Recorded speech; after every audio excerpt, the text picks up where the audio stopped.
Hello and welcome back for another Destiny 2 video. Today we're summarizing the TWID with some stuff that was announced here. Now, Season of the Wish is on the way, and we really haven't gotten too much information. The TWID, though, is revealing quite a... it's like some stuff, nothing great. So the first thing we're going to talk about is Dragon's Breath. The rocket launcher from Destiny 1 has returned. It basically looks the same, but it does have some different functionality. So let's look at it. So it has Burn the World, exotic intrinsic perk, which is the fuel counter passively increases the longer you go without firing it, to a maximum of ×5. Firing Dragon's Breath then empties this counter, transferring all fuel to the rocket. Rockets then embed themselves in stuck targets, causing scorch damage and periodically ejecting incendiary fuel into pools around the target that inflict scorch damage to anyone standing in them. The more rocket fuel that is fired with, the longer it lasts before detonating, and the more fire it spreads. So, sounds pretty fire, right? I really like reading all this stuff. You won't know until how you use it in game. That's how we'll know whether or not this gun is, or rocket launcher anyways, is useful. Another perk it has is the High Octane 1.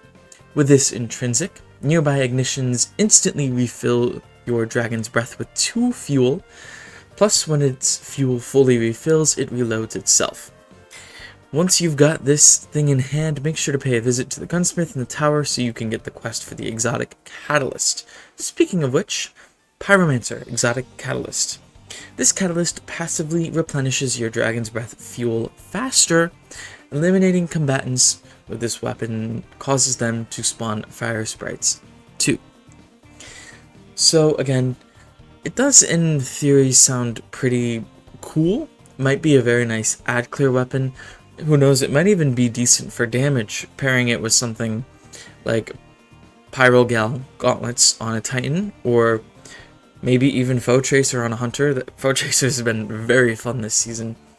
It really depends on seasonal mods, and again, just how much Scorch, how much fuel and stuff.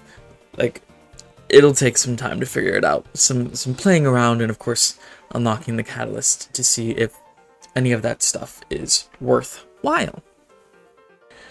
Next on the TWID that I wanted to talk about here is Season of the Wish economy and rewards tuning preview. I'm just going to go over this for people who maybe haven't seen this. There's some pretty important stuff in here. So let's read. It feels like a good moment to start talking about some of the economy and rewards changes coming with Season of the Wish. The Destiny 2 economy team has some news to share regarding lost sectors and the end of match rewards in particular. Before we jump into the new stuff, here are some of the previously announced updates that will be arriving with Season of the Wish in a few weeks. A recap of previously announced changes. One of the first economy changes we shared about Season of the Wish involved legendary shards.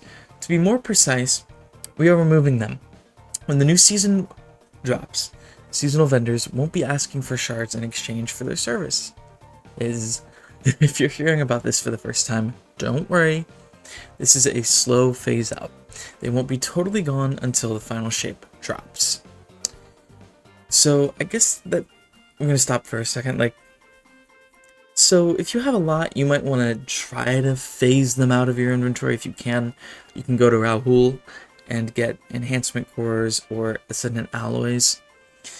So definitely something to consider. With the next line here, we have vendors make up a lot of the economy's team's responsibility. So Banshee 44 was next in the spotlight. Taking a note from the other vendors, starting with Season of the Wish, our dearest gunsmith will be able to focus a selection of foundry weapons using the new gunsmith engrams. Banshee 44 ended up having to share the spotlight with another beloved vendor too. Rahul the Cryptarch will have a selection of items offered at reduced prices each week, and now he'll help you break down some additional materials. There's some more info I will link the whole TWID so you can go look at this yourself if you'd like. Last line here reads, last but not least, we have an update for your dearest friend and ally, your ghost.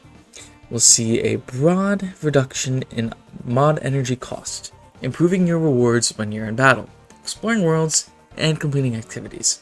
Check out all the info about the new and revamped ghost mods here. And that'll be in the description if you want to go look at that.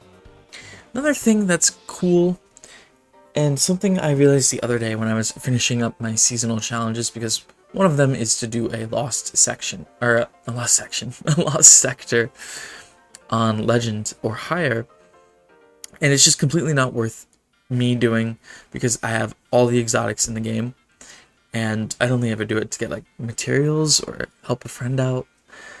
But Bungie's now adding the ability to get weapons, these world drop weapons from those lost sectors.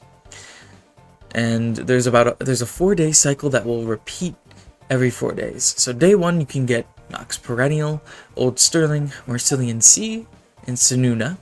Day 2 you can get the Psy Hermetic 5, the Glissando 47.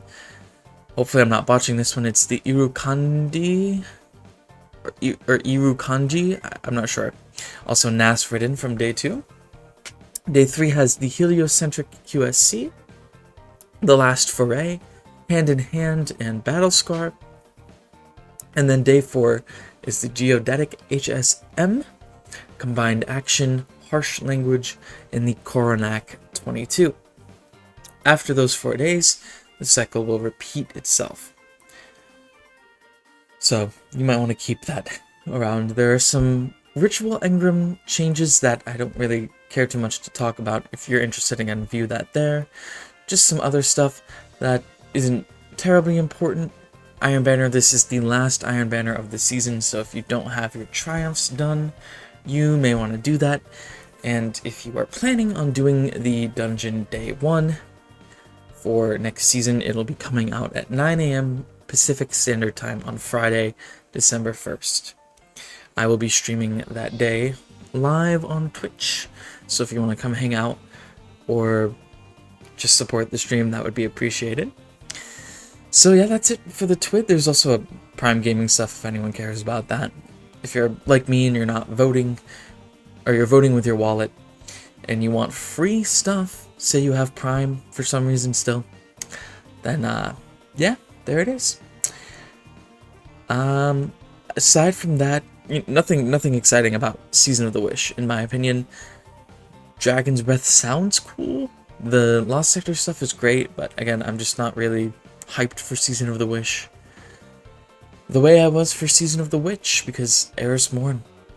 But that might change, you know, we might see some more trailers come out, more information get put out there. But yeah, thanks for watching. Like if you enjoyed, comment what you're excited for next season, or what your favorite food is. I don't know. Always know that your viewership is plenty for me. See you next time.